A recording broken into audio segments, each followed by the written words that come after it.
안녕하십니까. 버럭도시농부입니다. 덥네요. 더워. 정말 덥네요. 이건 뭐 사람이 살 수 없을 정도로 이렇게 더운데, 지금 한낮 온도가 뭐 37도까지 좀 올라갔습니다. 그래서 오늘은 덥지만 구독자분께서 연락을 주셔가지고 열과가 발생이 된 것 같은데, 뭐 예방 및 대책을 어떤 식으로 하면 뭐 되느냐고 이제 문의를 주셔서, 제가 아는 상식과 이론과 제 경험을 따져서 잠깐 언급을 해볼까 합니다. 열과는 쉽게 말해서 질소 플러스 물, 햇빛 3대 요소가 가미가 되면 열과는 터집니다. 그 이유는 지금 이렇게 사과 표면을 보면 깔끔하고 좋죠. 여기 지금 미얀마 부사밭인데요, 긴 장마가 지속이 되면 뿌리가 물을 한껏 머금어서 위로 올립니다. 그러면은 물론 이런 열매도 수분을 많이 머금고 있죠.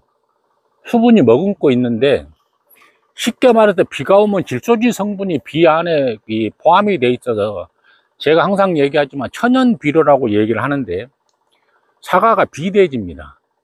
그러면 한꺼번에 많은 양의 물과 질소 성분의 영양분을 이 사과가 섭취를 하게 되겠죠. 그러면 쉽게 말해서 과부하가 일어나는데, 사람이 살이 이렇게 찌게 되면 튼다고 그러죠.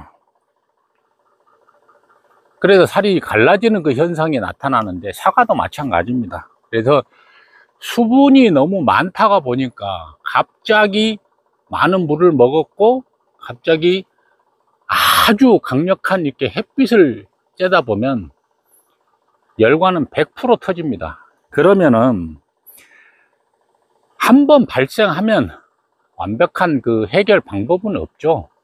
그래서 더욱 안타까운 거고, 열과는 과육이, 이 과육에 급격하게 이제 팽창이 돼서 과피가 터지는 이제 물리적인 현상인데요, 요즘같이 그 고온이 지속될 때는 일소 피해와 더불어서 열과 피해를 얼마만큼 줄이느냐에 따라서 그 가온의 성패가 달린 것 같습니다. 그래도 한번 터지면은 과일을 되돌릴 수가 없죠. 우리가 팔 수도 없고.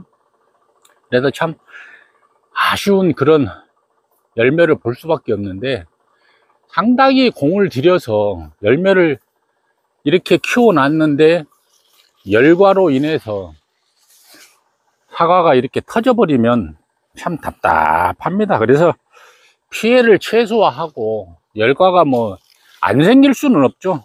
최소화하고 추가적인 열과 및 2차 피해를 방지하는데 중점을 둬야 될 것 같습니다. 그래서 장마 이후에는 항상 이런 현상이 나타나기 때문에 과온 관리 및 연면십이나 이런 부분을 통해서 열과를 좀 예방을 해야 될 것 같습니다. 그러면은 피해를 최소화하고 추가적인 열과 피해를 어떻게 방지를 하게 되느냐, 첫째는 배수가 철저히 돼야 되겠죠.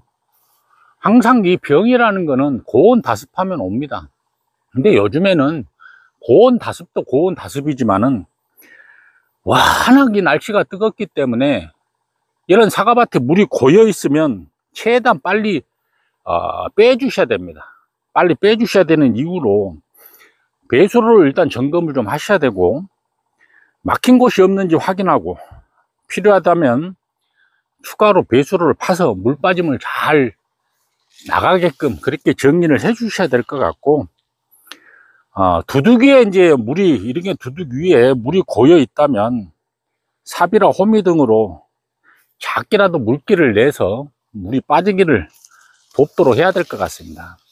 쉽게 말해서 뿌리가 장시간 침수되지 않도록, 이유는 많은 양의 물을 뿌리가 흡수를 해버리면 다 위로 올립니다.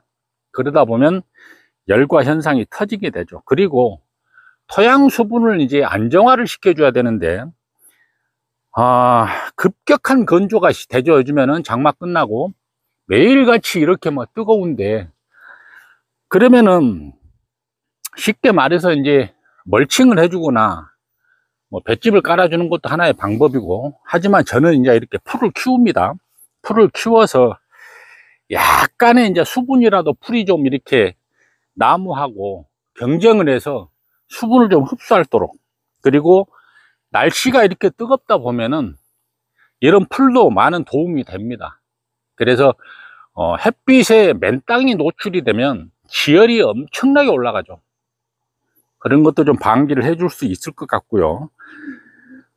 그 다음에 이제 요즘같이 뭐 관수를 해줘라 이렇게 얘기를 많이 하시죠. 저도 이 밭을 지금 모다를 돌려서 관수를 지금 하고 있는 그런 입장이지만, 급격하게 또 이렇게 감수를 많이 하시게 되면 또 문제가 생기죠. 그래서 관수하는 부분들을 장시간 하지 마시고 조금씩 뿌리까지 전달이 안 되고 위에 이렇게 위에 약간의 막 이렇게 물이 좀 스며들 수 있을 정도로 그렇게만 해주시면 좋을 것 같고, 또 한 가지는 영양을 또 계속 공급을 해줘야 되겠죠. 칼슘 위주로. 그래서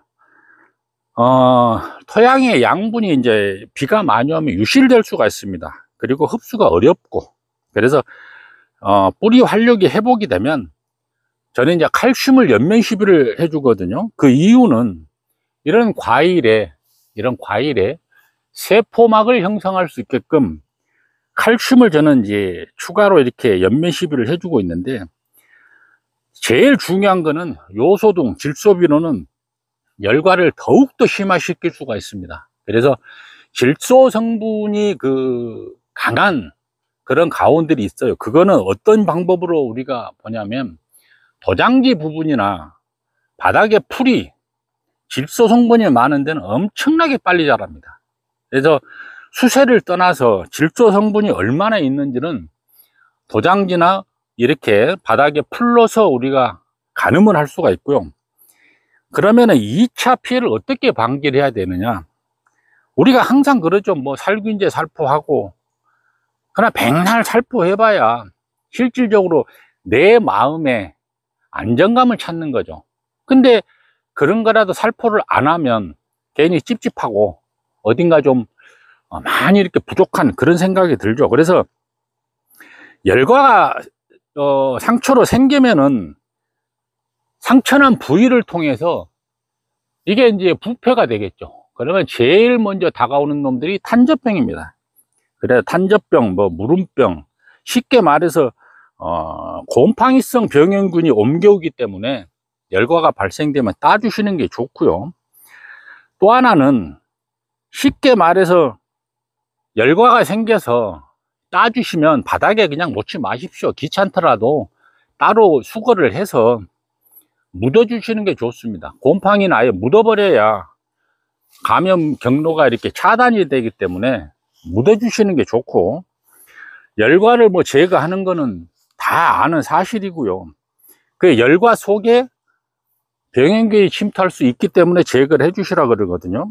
그리고 이제 또 하나는 병든 잎, 쉽게 말해서 이제 갈반이나 이런 것도 오지만은 병든 이파리가 있어요. 그런 거는 항상 제거를 해 주셔야 됩니다. 그리고 통풍이 잘 되게끔 가지 정리 좀 해 주셔야 될 것 같고, 그래서 왜 그러냐 그러면은 바람이 통하지 않으면 이 지열이 그대로 나무가 흡수합니다.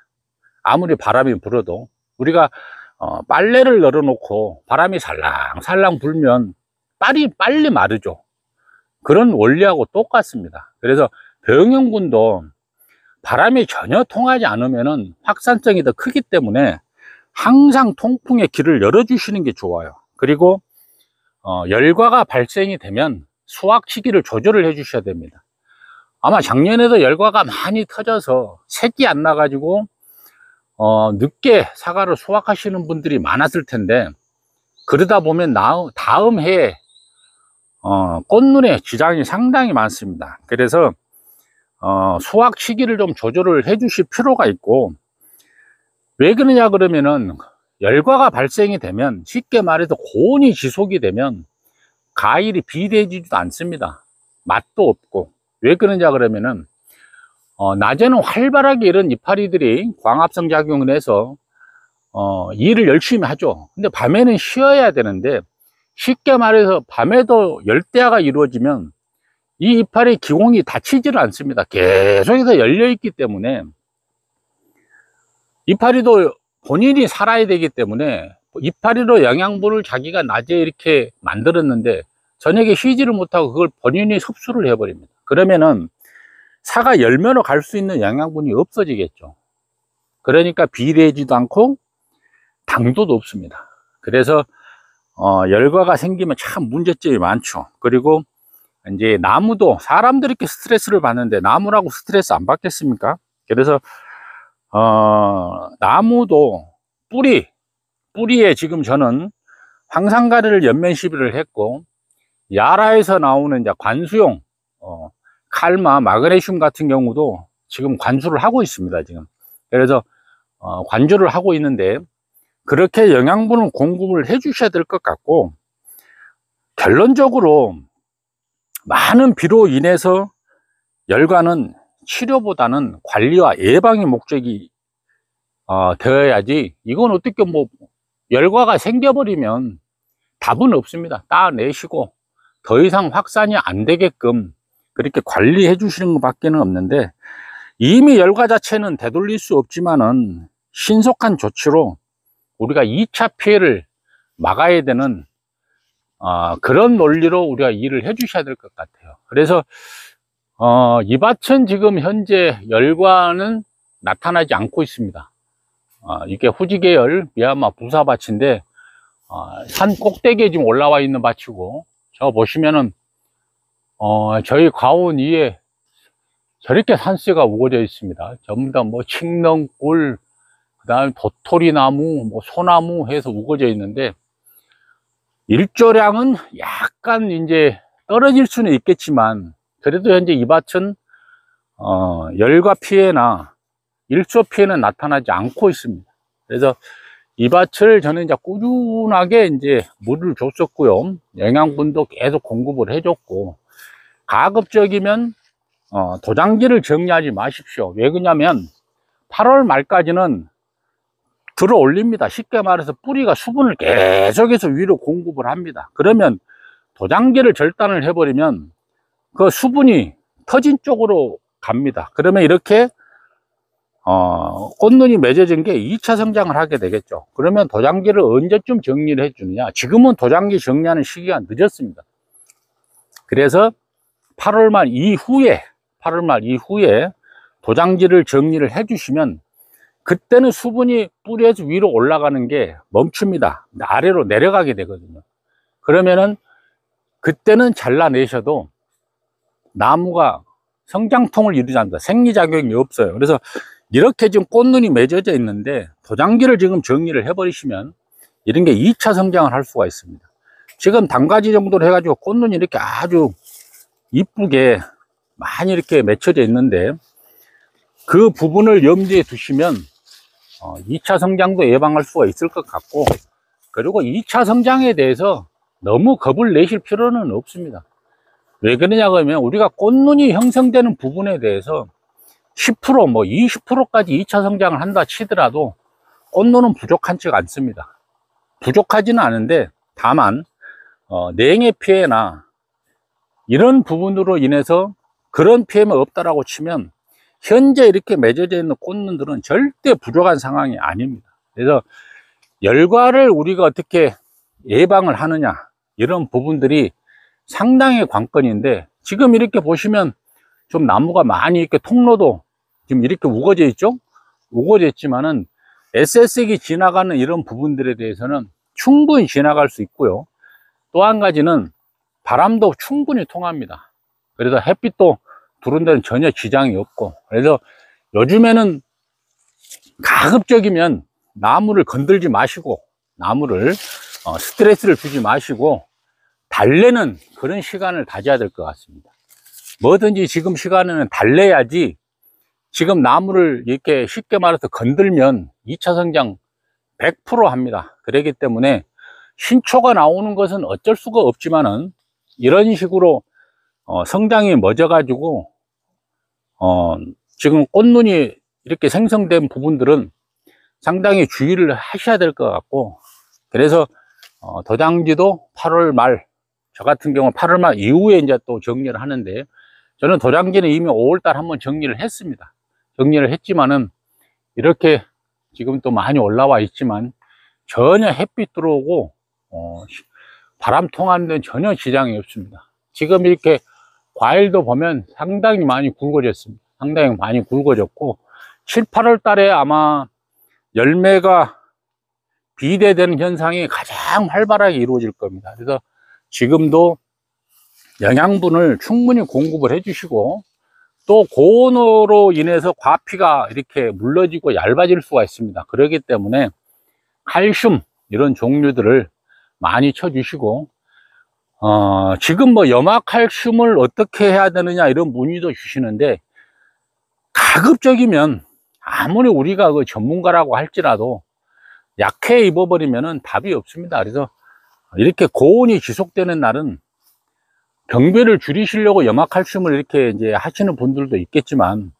가급적이면 염화칼슘을 좀 지양을 해 주시고, 꼭지 열과 같은 경우는 지금 이렇게 꼭지가 있지 않습니까? 여기 비가 오면 고입니다. 그러면 꼭지 열과가 생깁니다. 또 하나는 사과 뒷부분이 하늘로 이렇게 올라가 있으면 바로 또 여기에 열과가 생길 수가 있어요. 그래서 그런 부분들을 좀 염두를 해 주시고, 탄산칼슘을 또 이렇게 일소피해나 열과 쪽에 탄산칼슘을 살포하시는 분들이 있는데, 탄산칼슘을 살포하실 때는 한 가지 주의하실 분이, 이렇게 열매에 꼭지 부분에 이렇게 허옇게 낄 수가 있습니다. 그러면 이게 하루아침에 사라지는 건 아닙니다. 과일을 수확할 때까지 그런 표시가 날 수가 있어서, 가급적이면 액상으로 된 그런 비료 성분의 영양제를 공급해 주시는 게 좋을 것 같고요.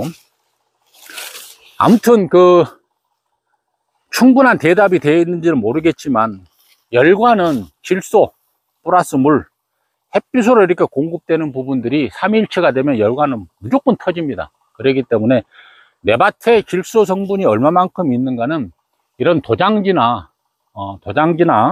바닥에 풀을 이렇게 보시면 질소 성분이 많은지 적은지 가늠할 수가 있고요. 또 내가 유박이나 퇴비거름을 얼마만큼 많이 했는지 그것도 생각을 해 보시면 충분히 질소 성분이 얼마나 있는지 그걸 아마 가늠하게 될 겁니다. 그리고 사과나무는 배가 고파야 일을 합니다. 배가 부르면 계속해서 웃자라기 때문에 항상 수세를 약간 좀 약하게 키우시는 게 상당히 도움이 될 겁니다. 그래서 충분한 대답이 될지는 모르겠지만 항상 건강하시고, 서로 궁금한 점, 서로 또 좋은 정보 항상 공유를 했으면 좋겠습니다.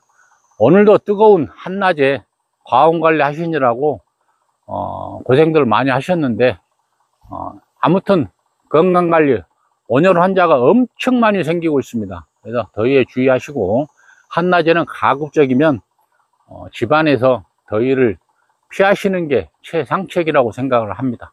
아무튼 건강한 하루 되십시오. 감사합니다.